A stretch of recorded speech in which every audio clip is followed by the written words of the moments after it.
আপনারা আমার ভাইকে হয়তো সবাই দেখেছেন, যাত্রাবাড়িতে যে ছেলেটাকে তার বন্ধু টেনে নিয়ে যাচ্ছিল আর পুলিশ বারবার গুলি করতেছিল।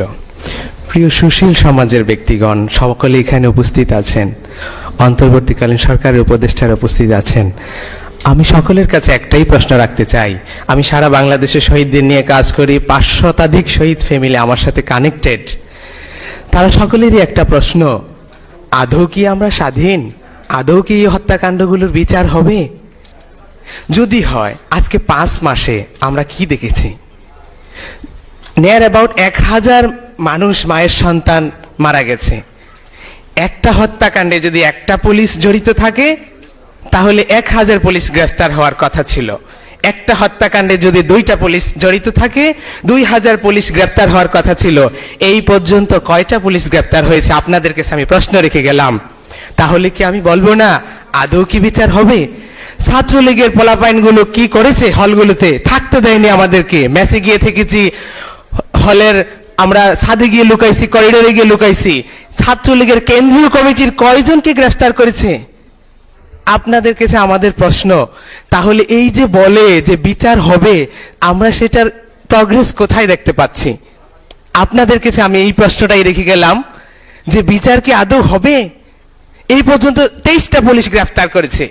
কি ম্যাসাকার করেছে পুলিশ? কিভাবে মানবাধিকার লঙ্ঘন করেছে? পুলিশের সিআরপিসি আইন, 144 ধারা আইন, কোন আইনে নাই এভাবে মায়ের সন্তানদেরকে গুলি করে পাখির মতো হত্যা করবে। তারা যেভাবে পারছে বকি গুলি চালিয়েছে, মাথায় গুলি চালিয়েছে, যেভাবে পারছে সেইভাবে গুলি চালিয়েছে। ইভেন যে যাদেরকে আন্তর্জাতিক অপরাধ ট্রাইব্যুনাল থেকে ওয়ারেন্ট করা আসামি, পুলিশের আইজিপি স্যারকেও যদি বলি, কমিশনার স্যারকে বলি, কমিশনার স্যারকে কি বলবো? উনি 1.5 হাত লম্বা লম্বা ভাষণ দেয় মানবাধিকারের পক্ষে। ওনার আপন ভাতিজা যাত্রাবাড়ি জোনাল এডিশনাল এসপি ছিল, সে 2 শতাধিক মায়ের সন্তানকে খুন করেছে। আমি তাকে দিয়েছি লোকেশন, যে আপনার ভাতিজা উল্লেখ করেনি, বললাম যে সে ট্রাইব্যুনাল থেকে আসামি, তাকে প্লিজ গ্রেফতার করুন। কি করলো? তাহলে আমরা বিচার কোথায় দেখতেছি? প্লিজ মাননীয় উপদেষ্টারা, সংস্কার কমিশনের যারা উপস্থিত আছেন, আপনাদের কাছে আমাদের একটাই কষ্ট, একটাই দাবি, চোখটা বন্ধ করে সেই মায়ের কথা চিন্তা করেন, যেই মা অন্যের বাড়িতে কাজ করে তার সন্তানকে এত বড় লালন পালন করেছে, দেশের জন্য ছেড়ে দিয়েছে, দেশকে স্বাধীন করার জন্য, ফেসিবাদ মুক্ত করার জন্য।